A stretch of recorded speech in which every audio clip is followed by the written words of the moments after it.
الحمدللہ، اللہ رب العزت کا شکر، اس کا احسان، اس کے رسول کا کرم، اس کے ولیوں کی عنایت اور خاص طور پہ اصحاب حسین اور امام حسین علیہ السلام کی نسبت، ان کے قافلہ کربلا کی نسبت، لشکر وفا کی نسبت کہ آج ہم 7ویں دن یعنی محرم کے 7ویں دن ہم یہاں جمع ہوئے ہیں آن لائن محفل میں ذکر شہدائے کربلا کرنے کے لیے، یعنی ذکر شہادت کرنے کے لیے۔ میں اس ذکر سے پہلے ایک حدیث سنا دوں، کیونکہ ہم لوگ کافی دن سے یہ ذکر کر رہے ہیں۔ حدیث شریف یہ جان لیجئے کہ ذکر جو ہوتا ہے، یہ جو ہم ذکر کر رہے ہیں، یہ کتنا اہم ہے اور کتنا زیادہ اس کی فضیلت ہے۔ حدیث شریف میں آقا صلی اللہ تعالی علیہ وسلم، دیلمی کی حدیث ہے، مسند فردوس کی حدیث سماعت کریے۔ ان ابن مسعود رضی اللہ تعالی عنہ ان النبی صلی اللہ تعالی علیہ وسلم قال حب آل محمد یوما خیر من عبادتی سنۃ ومن مات علیہ دخل الجنہ۔ آقا صلی اللہ تعالی علیہ وسلم فرماتے ہیں، حضرت عبداللہ بن مسعود رضی اللہ تعالیٰ عنہ روایت کرتے ہیں کہ آقا صلی اللہ تعالیٰ علیہ وسلم نے فرمایا، اہل بیت مصطفیٰ کی ایک دن کی محبت پورے سال کے عبادت سے زیادہ افضل ہے، اور جو یہ محبت کرتے کرتے اس دنیا سے چلا گیا، دخل الجنہ، وہ جنت میں داخل ہوگا۔ یعنی ایک دن حب اہل بیت میں گزارنا پورے سال عبادت کرنے سے بھی کئی زیادہ افضل اور بہتر ہے۔ تو ہم یہ جو ذکر کر رہے ہیں، یہ کوئی معمولی ذکر نہیں ہے، یہ کوئی عام ذکر نہیں ہے، یہ ہر کوئی نہیں کر پاتا۔ یہ وہی کرتا ہے جس کو اللہ نے جنت میں داخل کرنا ہوتا ہے، جس کو اللہ چاہتا ہے اس سے اپنے ان محبوب یعنی اپنے محبوب کے محبوب کا ذکر کرواتا ہے۔ جس سے اللہ محبت کرتا ہے وہ مصطفیٰ ہے، اور جس سے میرے مصطفیٰ محبت کرتے ہیں وہ اہل بیت ہیں، وہ حسین ہیں، امام حسین ہیں، تو ہم ان کا ذکر کرنے جمع ہوئے ہیں۔ تو یہ اللہ کا کرم ہے، اللہ کا احسان ہے، اور اللہ کا ہمارے اوپر بہت بڑا فضل ہے کہ ہم ان عظیم ہستی کا ذکر کر رہے ہیں جن کے ذکر کرنے سے ان کے مقام کو ہم بلند نہیں کرتے، وہ بلند ہیں۔ ان کا ذکر کرنے سے ہوتا کیا ہے کہ ہم جو بدتمیز، ہم جو گناہگار، ہم جو نالائق لوگ، ہم بیکار لوگ، ہم کو اللہ تعالیٰ اپنی قربت عطا کر دیتا ہے، ہم کو اللہ تعالیٰ اپنی محبت عطا کر دیتا ہے، ہم کو اللہ تعالیٰ اس مقام پہ پہنچا دیتا ہے کہ یہ حدیث ہے نا، المرء مع من احبہ، کہ جو جس سے محبت کرتا ہے قیامت کے دن اس کے ساتھ ہوگا۔ تو ہم امام حسین سے محبت کرتے ہیں، ہماری امید ہے کہ ہم امام حسین کے ساتھ ہوں گے، یقین ہے۔ اور ہم سارے لوگ جو سن رہے ہیں دل کی محبت کے ساتھ، آقا کے لیے، آقا کی خوشی کے لیے ہم سن رہے ہیں کہ میرے مصطفیٰ صحابہ کرام کو جمع کر کے ذکر حسین کیا کرتے تھے۔ ہم بعد میں کر رہے ہیں شہادت کے، وہ پہلے کرتے تھے، تو ہم جو کر رہے ہیں یہ سنت مصطفیٰ ہے۔ اللہ تعالیٰ ہمارے ذکر کو قبول کرے۔ کل ہم قافلہ کربلا جو ہے یہ مکے سے نکل کے راستے کا ذکر ہو رہا تھا کہ کون کون ملا، اور کچھ نیٹ ورک ڈسٹربنس کی وجہ سے محفل بیچ میں روک دینی پڑی۔ اب امام حسین کا جو قافلہ ہے یہ پہنچا، چلتے چلتے یہ کوہ ذی حشم پر پہنچا۔ یہاں پہ ایک نہر تھی، کوہ ذی حشم جگہ کا نام ہے، یہاں پہ ایک نہر تھی، وہاں پہ جب امام حسین کا قافلہ پہنچا تو امام حسین نے نہر کے پاس اپنے خیمے لگائے اور وہاں پہ سب کو روکا. جب کوہ ذی حشم پر قافلہ رکا تو اس وقت حر کا لشکر وہاں آیا. حر ابن زیاد کے حکم سے وہاں آیا تھا اور حر کے ساتھ 1000 فوجیوں کا لشکر تھا. اور حر نے جو ہے امام حسین کے پاس آ کے امام حسین سے یہ کہا کہ آپ میرے ساتھ کہاں چلیں؟ ابن زیاد کے پاس چلیں. امام حسین نے جب یہ بات اس کی سنی، امام حسین نے کہا دیکھو میں خود سے نہیں آیا ہوں، مجھے کوفے والوں نے بلایا ہے. تو حر نے کہا دیکھیے میں نے آپ کو نہیں بلایا. تو جب یہ بات سنی امام حسین نے اپنے اہل بیت، اہل خانہ جو لوگ تھے اور اپنے جو اولاد جو ان کی تھی، جو ان کے شہزادے تھے، ان سے کہا کہ ذرا ان خطوں کو لے آؤ جو کوفے سے آئے ہیں. خطوں کو لایا گیا تو خط پوری پیکٹس بھر کے خط تھے. تو امام حسین نے وہ سارے خط الٹ دیے حر کے سامنے اور کہا کہ دیکھو تم خود پڑھ لو کہ یہ خط میرے پاس آئے، میں خود سے یہاں نہیں آیا. جب حر نے یہ دیکھا، حر نے اپنا سر جھکا لیا، شرم سے جھکا لیا. انہوں نے کہا کہ دیکھیے آپ شہزادہ رسول ہیں، میں آپ کو تکلیف نہیں دینا چاہتا، مجھے بھیجا گیا ہے اور آپ چلیں میرے ساتھ. امام حسین نے کہا خدا کی قسم میں ابن زیاد کے پاس نہیں جاؤں گا. تو حر نے کہا خدا کی قسم میں آپ کو نہیں چھوڑوں گا. اس طریقے سے اس نے تو غصے میں کہا تھا، لیکن اللہ نے حر کی یہ بات کو کسی اور طریقے سے قبول کر لیا. حر نے کہا دیکھیے یہ بات اگر ایسی ہے، میں ابن زیاد کے پاس خط لکھتا ہوں اور ابن زیاد کو کہوں گا. امام حسین نے کہا دیکھو اگر اب تم مجھے چھوڑنا چاہتے ہو تو میں جو ہے چلا جاتا ہوں واپس مکے یا کسی بھی اور شہر چلا جاؤں گا، ابن زیاد کے پاس لیکن نہیں جاؤں گا اور بیعت ہرگز نہیں کروں گا میں یزید کی. تو حر نے یہ خط بھیج دیا ابن زیاد کے پاس اور ابن زیاد نے جب یہ خط دیکھا، ابن زیاد نے کہا کہ نہیں، ان کو روکو، ان کے ساتھ رہو اور ان کو اس جگہ پہ لے کے جاؤ جہاں پہ یہ پانی سے دور رہیں اور کوئی شہر آس پاس نہ رہے. امام حسین اس وقت کوہ ذی حشم پر جہاں تھے تو امام حسین خود نہر کے کنارے انہوں نے خیمہ لگایا تھا اور نہر پہ امام حسین کے لشکر کا قبضہ تھا. تو امام حسین نے اس وقت جب حر کو پانی کی پیاس ہوئی اور حر کے لشکر کو پیاسا دیکھا امام حسین نے اور ان کو پانی کی طلب میں دیکھا تو اپنے اصحاب کو امام حسین نے کہا کہ لوگوں حر کے لشکر کو پانی سے سیراب کرو، حر کے لشکر کو پانی عطا کرو. حر کے لشکر کو پانی اور نہر کا راستہ کھول دیا گیا.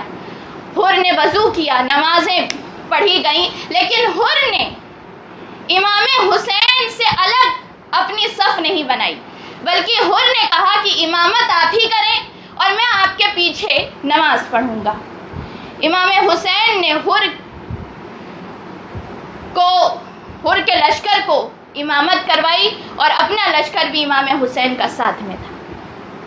نماز ہوئی اور پھر اس کے بعد امام حسین وہاں سے نکلے اور چلتے چلتے ایک جگہ پہ پہنچے. اس جگہ پہ جب پہنچے تو امام حسین نے ایک شخص سے پوچھا کہ اس جگہ کا کیا نام ہے. یہ تاریخ 2 محرم کی تاریخ تھی. تو اس شخص نے کہا اس جگہ کا نام ماریا ہے. امام حسین نے کہا اس کا کوئی اور بھی نام ہے؟ اس نے کہا ہاں، اس جگہ کا نام دوسرا کربلا ہے. امام حسین نے اپنے اصحاب سے کہا لوگوں، میرے ساتھیوں، ہماری منزل آ گئی، اپنے خیمے یہیں لگا دو اور یہیں ہمارا امتحان ہے، یہ ہماری آخری منزل ہے. امام حسین کے خیمے وہاں لگ گئے۔ مسافر اپنی منزل تک پہنچا، امام حسین نے خیمہ لگا دیا۔ اس وقت تک امام حسین کو یہ پتہ چلا کہ ایک شخص نے بتایا کہ کوفے سے 10,000 فوجیوں کا لشکر نکلا ہے۔ عمر بن سعد جس کو ابن سعد بھی کہا جاتا ہے، اس کی قیادت میں لشکر نکلا ہے، اور یہ لشکر آپ سے جنگ کرنے آ رہا ہے، اور اتنا بڑا لشکر ہم نے آج تک کبھی نہیں دیکھا۔ عمر سعد کا جب لشکر آیا، امام حسین نے عمر سعد سے خطاب کیا اور عمر سعد سے یہ کہا، عمر ابن سعد سے یہ کہا کہ جانتے ہو میں کون ہوں؟ اس نے کہا کہ ہاں ہم جانتے ہیں آپ کون ہیں۔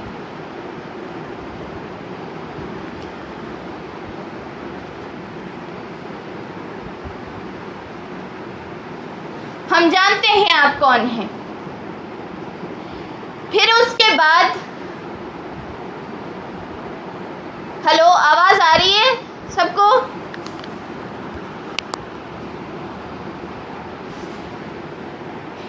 پھر اس کے بعد اس نے کہا کہ آپ یہاں پہ کیوں آئے؟ امام حسین نے کہا مجھے بلایا گیا ہے، میں خود سے نہیں آیا ہوں۔ اس نے کہا کہ دیکھیے میں آپ سے جنگ نہیں کرنا چاہتا، آپ یزید کی بیعت لے لیں، میں یہاں سے چلا جاؤں گا۔ امام حسین نے کہا کہ یزید کی بیعت اگر لینی ہوتی تو میں بہت پہلے لے چکا ہوتا، میں یہاں آیا ہی اس لیے ہوں کہ مجھے لینا نہیں ہے، مجھے یزید کی بیعت نہیں لینا۔ امام حسین نے کہا کہ اس ذلت کی بیعت سے اچھا مجھے اللہ سے ملاقات لگتی ہے، میں ایسی بیعت نہیں لوں گا، اور میں کسی فاسق و فاجر کے ہاتھ میں نواسہ رسول کا ہاتھ نہیں جانے والا ہے۔ یہ بات عمر سعد نے جب سنی، عمر ابن سعد نے جب سنی تو عمر سعد نے ابن زیاد کو خط بھیجا، تو ابن زیاد کے پاس اس وقت لعنتی شمر بیٹھا ہوا تھا۔ شمر نے کہا کہ میں جاتا ہوں اور یہ قبضے میں ہے تمہارے، تم ان کو کسی اور شہر جانے مت دو، ان کو گھیر لو۔ بڑا ہی سخت دل اور ملعون انسان تھا شمر۔ اس نے کہا ان کو گھیر لو اور یہیں پہ سارا معاملہ ختم کر دو۔ امام حسین، یہ بات شمر نے کہہ دی، ابن زیاد نے لکھ دیا کہ یہ بیعت لیں گے تو جانے دینا، نہیں بیعت لیں گے تو نہیں جانے دینا، جنگ شروع کر دینا۔ شمر نے کہا میرے کچھ ساتھی، میرے رشتہ دار ان کے ساتھ ہیں، تو مجھے ان کا امان نامہ لکھ کے دے دیں تاکہ ان لوگوں کو قتل نہ کیا جائے۔ وہ ساتھی کون تھے؟ وہ ساتھی تھے جو یہ شمر کہہ رہا تھا کہ میرے دور کے رشتہ دار لگتے ہیں۔ وہ کون تھے؟ وہ مولا کائنات کی جو دوسری بیوی تھی، ان کا نام تھا ام البنین کہا جاتا ہے، جن کے سارے لڑکے یہاں موجود تھے امام حسین کے ساتھ، یعنی امام حسین کے بھائی، وہ اس کے دور کے رشتہ دار لگتے تھے، یعنی حضرت عباس علمدار اور حضرت عبداللہ ابن علی رضی اللہ تعالیٰ عنہ، حضرت عثمان ابن علی رضی اللہ تعالیٰ عنہ، حضرت جعفر ابن علی رضی اللہ تعالیٰ عنہ، ان کا امان نامہ وہ لے کے آیا اور اس نے کہا کہ ان لوگوں کو امان دی جائے گی اور باقی لوگوں سے جنگ ہوگی۔ یہ جب بات حضرت عباس علمدار نے سنی، حضرت عباس علمدار آگے آئے اور انہوں نے کہا لعنت ہو تیری امان پہ، میں ایسی امان نہیں چاہتا، یہ میرے بھائی نہیں ہے، یاد رکھنا، یہ میرے آقا ہیں، یہ میرے مولا ہیں، میری ماں نے ساری زندگی مولا علی کے گھر کی کنیزی کی ہے، کنیز بن کے رہی ہیں، اور میں ان کا بھائی نہیں، بھائی مت سمجھنا، میں نے ہمیشہ ان کو مولا مانا ہے، آقا مانا ہے، اپنا سردار مانا ہے، میں ان کا ساتھ نہیں چھوڑ سکتا، اور تمہارے لعنت بھرے امان کو میں نہیں قبول کروں گا۔ میں اس وقت تک لڑوں گا جب تک میری جان حسین کے قدموں پہ قربان نہ ہو جائے، میرے آقا کے قدموں پہ قربان نہ ہو جائے۔ حضرت عباس بھائی تو تھے، لیکن کبھی بھی امام حسین کو اپنا بھائی کہہ کے مخاطب نہیں کرتے تھے۔ جب بھی امام حسین کو کہتے تو ہمیشہ آقا کہتے، ہمیشہ مولا کہتے، ہمیشہ سردار کہتے۔ اور کس نے ان کو یہ بات سکھائی تھی؟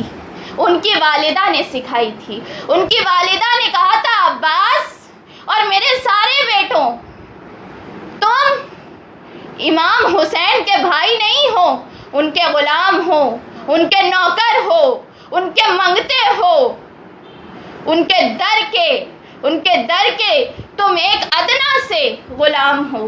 ان کو ہمیشہ آقا کہہ کے مخاطب کرنا، بھائی کہہ کے نہیں۔ امام حسین نے دیکھا 9 تاریخ کو ابن زیاد کا جو لشکر تھا، جو یزیدی لشکر، جس کا کمانڈر شمر اور جس کا کمانڈر ابن سعد تھا، وہ آیا، وہ آ رہا ہے، آگے بڑھ رہا ہے۔ جب یہ دیکھا تو حضرت عباس آگے گئے۔ حضرت عباس نے آگے جا کے کہا کہ تم کیوں آ رہے ہو ادھر، کیا بات ہے؟ تو اس نے کہا کہ ہم جنگ کرنے آ رہے ہیں، معاملہ ختم ہو چکا ہے، ہمیں جنگ کرنی ہے۔ واپس حضرت عباس نے کہا تھوڑی دیر رک جاؤ، ہم امام سے اپنے بول کے آتے ہیں۔ امام حسین نے کہا کہ جانا تو ہے، لیکن ان بدبختوں سے کہو ایک رات کی مہلت دیں، ایک رات رک جائے، ہم اپنے اللہ کے حضور عبادت کر لیتے ہیں، ایک رات ہم اپنے اللہ کے ساتھ گزار لیتے ہیں، ہم اپنے محبوب کے ساتھ گزار لیتے ہیں، ہم کچھ سکون کی گھڑیاں، کچھ چین کی گھڑیاں اپنے محبوب کے ساتھ گزارتے ہیں۔ امام حسین نے ایک دن کی مہلت مانگی۔ 9 تاریخ حضرت عباس آئے اور حضرت عباس نے کہا کہ ہمارے آقا یہ کہہ رہے ہیں ہمیں آج کی رات اپنے رب کی عبادت کر لینے دیں، ہم زندگی کی آخری شب میں آخری بار تلاوت قرآن کرنا چاہتے ہیں، اور ہم ایک ساتھ مل کے ذکر الہی میں مصروف ہونا چاہتے ہیں، کیونکہ ہمارا جو رہنما ہے، ہمارا جو لیڈر ہے، جو ہمارے اس لشکر کی قیادت کر رہا ہے، وہ میرا خدا ہے، وہ میرا اللہ ہے، وہ میرا رب ہے، اور اسی سے ہمیں طاقت لینی ہے، اسی سے ہمیں قوت لینی ہے، اسی سے ہمیں ساری بہادری لینی ہے۔ رات ہوئی، رات کو امام حسین اپنے خیمے میں بیٹھے ہیں، اکیلے حسین، اکیلے تنہا خیمے میں اپنی تلوار سے ٹیک لگائے بیٹھے ہیں، ٹیک لگا کے بیٹھے ہیں۔ سیدہ زینب امام حسین کے پاس آتی ہیں اور امام حسین سے یہ کہتی ہیں کہ بھائی حسین کیوں پریشان ہیں؟ آج کے دن کے لیے میری والدہ نے ہمیں کہا تھا کہ بیٹی زینب، حسین کے اوپر جب ایسا کڑا وقت آئے گا تو تم اس کے ساتھ رہنا، جب حسین جائے گا تو قافلہ تمہیں سنبھالنا ہے۔ امام حسین کو دیکھ کے سیدہ زینب نے امام حسین کے زلفوں کو چوما، امام حسین کی گردن کو چوما۔ سیدہ زینب، بہن کی محبت، سیدہ زینب نے جب گلے کو چوما، امام حسین نے کہا بہن گلوں کو کیوں چومتی ہو، اس گلے کو کیوں چومتی ہو؟ سیدہ زینب رونے لگی، چیخ نکل گئی روتے روتے، کہا بھائی کل اسی گردن پہ تو خنجر چلے گا، کل یہ زلفیں تیری جو میرے آقا سونگا کرتے تھے، کل یہ زلفیں خون میں ہوں گی، کل ان زلفوں پہ گرد لگی ہوگی، خون لگا ہوگا، کر یہ زلفیں بکھر جائیں گی، یہ پیارا سا چہرہ مرجھا جائے گا۔ آج مجھے چوم لینے دو میرے بھائی حسین، تیری مدد کے لیے تو آئی ہوں۔ عورت صحیح لیکن تیرے لیے کل تیری زینب مرد بن کے رہے گی، اور آگے یہ لشکر زینب لے کے جائے گی۔ سیدہ زینب پوری رات کبھی اس خیمے کو جا کے دیکھتی تھی، کبھی اس خیمے کو جا کے دیکھتی تھی، ہر کسی کو ایک ایک کر کے بلاتی تھی، علی اکبر کو بلاتی، عباس کو بلاتی، حضرت قاسم کو بلاتی، اپنے بیٹوں کو بلاتی اور سب کو بلا کے کہتی کل میرے حسین کا ساتھ دینا، میرے حسین کو نہ چھوڑنا، کل میرا حسین تنہا رہے گا، تم ان کا ساتھ دینا۔ حضرت علی اکبر ایک طرف سب لوگوں کو لے کے، حضرت عباس، اور ایک طرف امام حسین کے جو رشتہ دار نہیں تھے بلکہ ان کے ساتھ دوست جو آئے تھے، وہ حضرت حبیب ابن مظاہر کی قیادت میں، حبیب ابن مظاہر آقا کے صحابی تھے اور ان کی عمر 80 سال کی ہو چکی تھی، لیکن امام حسین کے ساتھ جنگ کرنے کے لیے، ان کے لشکر کے لیے حبیب ابن مظاہر نے اپنے پیٹھ جھکی ہوئی کمر پہ ڈنڈا باندھ لیا تھا اور سیدھے ہو گئے تھے اور کہا کہ اب حبیب بوڑھا نہیں رہا، اب حبیب بوڑھا نہیں ہے، بلکہ کل حبیب کی شجاعت دیکھنا، کل ہم دکھائیں گے کہ صحابی رسول نواسہ رسول پہ کیسے قربان ہوتا ہے۔ حبیب ابن مظاہر ایک طرف سب لوگوں کو جمع کر کے بیعت لے رہے ہیں، سب اللہ اکبر کا نعرہ لگاتے ہیں کہ کل ہمیں حسین کے قدموں پہ قربان ہونا ہے۔